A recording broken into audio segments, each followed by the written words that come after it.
Up to this point, I have always been a laptop PC gamer. And if you've ever owned a laptop PC, then you know that pushing significant compute through a device that isn't much thicker than an inch or two on a good day, not including more recent models that are as thin as a phone, then you know that gets hot. Well, I've spent a lot of time trying to figure out the perfect solution to this problem, and I think it was sitting right below my nose this whole time. Let me introduce you to the LLano V12 laptop cooling pad.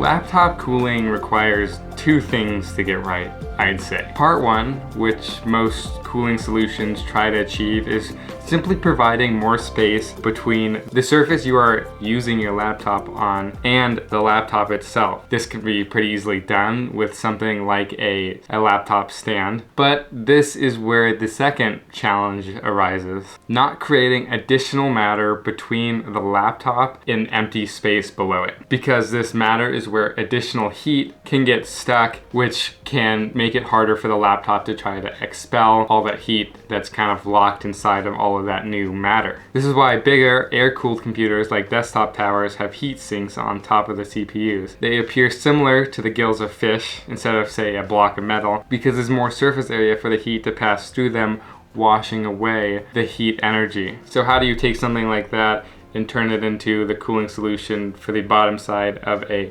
flat laptop? Just a little hint, it is a whole lot of pressure. Now, the way this device works so efficiently compared to other laptop cooling solutions is by combining the pros of the other cooling solutions and getting rid of the cons of the other cooling solution. The lining lets the laptop sit nicely on the cooler, creating a high pressure vacuum in what I refer to as the pressure pool. For one, the laptop fans themselves will take from this pressure pool and push the heat out. But for two, because there is so much pressure in this vacuum, it literally pushes air up through the device. I've noticed that it comes out in the trackpad, in the keyboard, even the speaker grills on the side. I can feel a flow of air coming out. In a nutshell, instead of the heatsink to the fans being the only way the laptop can cool itself, instead it turns literally every surface on the laptop into the heatsink by blowing air off of every surface that the air can reach. Looking more specifically at the numbers, the 5.5-inch turbo fan pushes a lot of air. Whoa. Using a small dial on the front of the cooler, you can choose between a minimum of 300 RPM all the way up to 2800 RPM in intervals of 100 RPMs.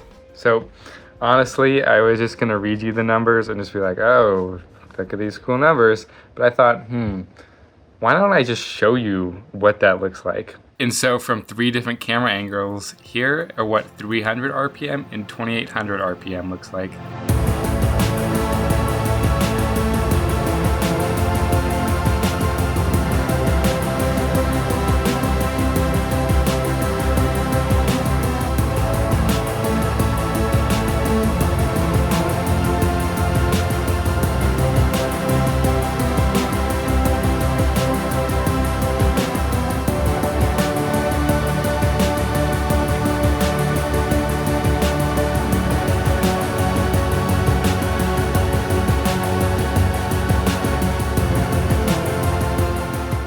As you can see side by side, the 2800 RPM pushes away the smoke much more quickly than the 300 RPM, though they both do a pretty good job pushing away the smoke in general. Now imagine that smoke is heat inside your laptop, and that laptop cooler is looking pretty good right now. Now, from my use, I've discovered one glaring issue about the fan's max speed. At 2800 RPMs, the pressure pool is so strong that my laptop starts to generate a very small bit of lift because the air is trying so hard to get out of it. In combination with another issue that is pretty fixable is the fact that the foam seal doesn't really have a way to stay down, which means when you get up to those higher speeds and there's significantly less way for air to escape the chamber, the foam seal begins to almost bulge out. Now, if you have a heavier laptop, this is pretty manageable. It'll hold it down itself. My pretty light laptop, the laptop begins to float, so the foam seal has a very easy time bulging out, which in turn will break the pressure pool, releasing additional air. But the thing is, it kind of stays there. So you might be asking yourself, Ben, well, what is the issue here? In that when I try to use the legs to stand the device up higher, any higher than it is flat, to try to raise it up off the surface of my desk, that fact that my laptop is kind of floating, it begins to slide off. And you might ask yourself, well, Ben, what about those little arm thingies at the front of it? Aren't those supposed to keep it from sliding off? Well, yes, but there's a bit of a gap between where your laptop's supposed to sit on it and when it will hit that. It feels like it was kind of designed for 18-inch laptops, because by the time my laptop slides down and gets caught by those arms, the back end of it is already off of the seal, causing a bunch of air to come out, increasing the fan's already very loud volume, in addition to breaking the seal, making the device less efficient as it could be.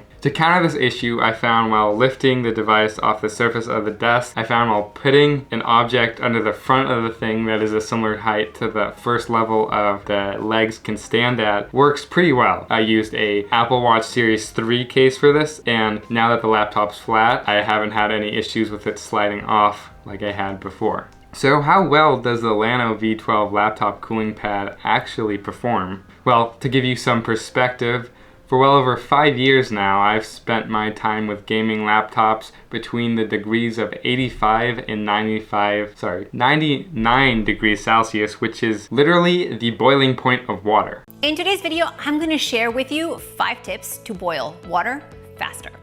Tip number 1, playing video games on gaming laptop. So when I say I know a cooling solution is actually working, then I know damn well a cooling solution is actually working. And yet I clearly don't know when something's working because, hello everyone, Ben Gray from the future, and I noticed a very important flaw that made it under the radar during my initial upload. This part is a revision. Something I noticed was that when you have your laptop as either the primary display or secondary display plugged into a external monitor, the thinner laptops like the one I have, the lid completely blocks the exhaust. So let me say this, if you are someone who uses your laptop as a primary display or secondary display, I do not recommend this product. However, if you're someone who uses a thicker gaming laptop where the lid does not block the exhaust, or your laptop has exhaust ports on the side, or you're someone who uses whatever laptop with the lid closed and the secondary monitor as the primary monitor, then everything I say in this video still stands as it is. Another thing I was going to do, which was weird, was show you a benchmark on how much better it was when you have the lid closed. And then I tried to do the benchmark and suddenly the numbers were the exact same as if you had the lid open, which is weird. It doesn't make sense. And maybe it's the fact that there's so much more pressure in the pressure chamber because the exhaust can't go out the primary method, or it's thermal throttling, or it's some other thing that I do not quite understand, but it doesn't make sense. So I suppose check out what you have personally, and if you're someone with a thin gaming laptop that likes to have the lid open, maybe look into some alternatives to this product.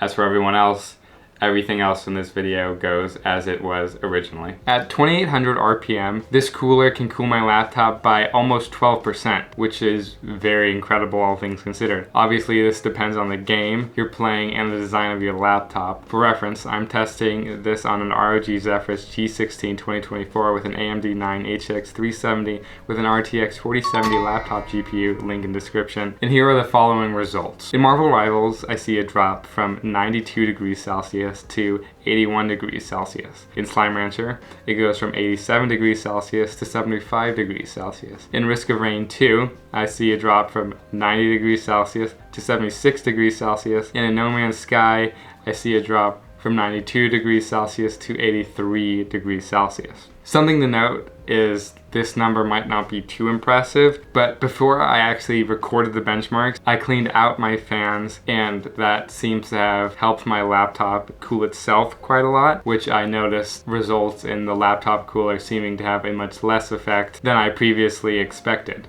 Now, for more simple tasks like having Chrome open or Spotify open or Steam in the background even, I'll run the thing at 300 RPM just to get some extra air into the chamber to try to exhaust some of the heat so that it doesn't build up over time. One thing though I will note is that since most cooling solutions go out the back behind the laptop lid, if you have the laptop open on the thing, it can kind of weigh the back down, pointing the laptop fans into the foam, kind of hinder the laptop's ability to cool itself, which is a little annoying. But with that being said, by having the thing simply running even at the lowest setting, it will keep the laptop battery cool, which is very important for battery longevity. An important thing to note is that this laptop cooling pad generates quite a bit of noise.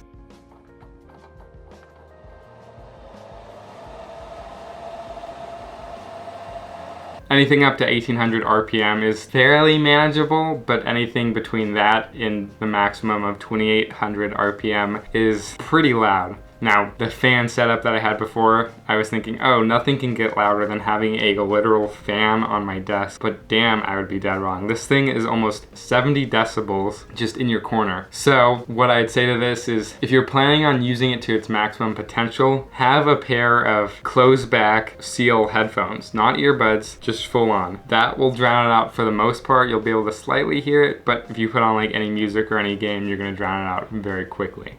The LLano V12 has quite the significant build using a fairly hefty plastic that'll hold up the weight of any laptop you put on it. The 5.5-inch fan has a nice dust filter to keep dust and other loose particles out of the chamber, allowing for your laptop to be more free of dust during its use. In addition, this filter is interchangeable, and the package I got came with an extra one, so at some point when that gets too dusty, hindering the performance, you can change it out for a new one, which I think is great. The specific dimensions of this device are about 16.5 inches long and about 13.5 inches wide, or in electronic device measurements, about 21 inches from corner to corner. The whole build is about 2 inches deep, I'd say, and what I'm calling the pressure pool is about 1.5 of those 2 inches. Now, all of this combined is about 4 pounds, which is fairly manageable. You can pick it up with one hand pretty easily, depending on how strong you are. More as a point of reference rather than what you're going to be actually doing with it. With that being said, it still manages to weigh less than a MacBook, which is kind of incredible. And with all that being said and kind of put together, it's like having a really fat gaming laptop. Like with one of those ones with a really big screen, and this is including the power cord they have. It's not something you're going to want to be carrying around frequently with you. It's not super convenient, but it's somewhat portable, I'll say that. Another plus is that this cooling pad also acts as a small USB hub, as it comes with a nice set of ports, one barrel cable and barrel port allowing you to power the device, 3 USB-A 3.0 ports, and a USB-C for connecting your laptop to the built-in USB dongle. With that being said, the cord they give you to connect your laptop to the USB hub is kind of weird. It's a USB-A to USB-C, but the USB-C port is on the cooling pad, so your laptop must have a USB-A. It will not work in reverse with the USB-A going in the cooling pad and the USB-C going into the laptop. It's really weird. So if you have a MacBook, for example, that only has USB-C, make sure you have a adapter or a dongle. Or if you have a laptop that has a USB-A, just make sure a port is available for that. So with all that being said, what are my thoughts on this device? Well, I honestly think it's great, and I would be willing to say it is the most efficient and cost-effective solution to cooling a gaming laptop, which has been a problem for so long. But who knows? Maybe someday fanless laptop coolers will be capable of cooling performance without having to buy a separate product to keep your device from burning up. Hey, maybe someday you'll be able to put your laptop in a whole fish tank and have the water flowing through it cool the device. But at that point, you're veering on the edge of your own data center. So for now, let me say this. The LLano V12 laptop cooling pad works like a charm. I would highly recommend it for anybody in the gaming laptop scene. Of course though, this is one of many laptops, so explore other videos, explore your options. And of course, this has been Ben Gray Digital. Thank you for watching, and I'll see you in the next one.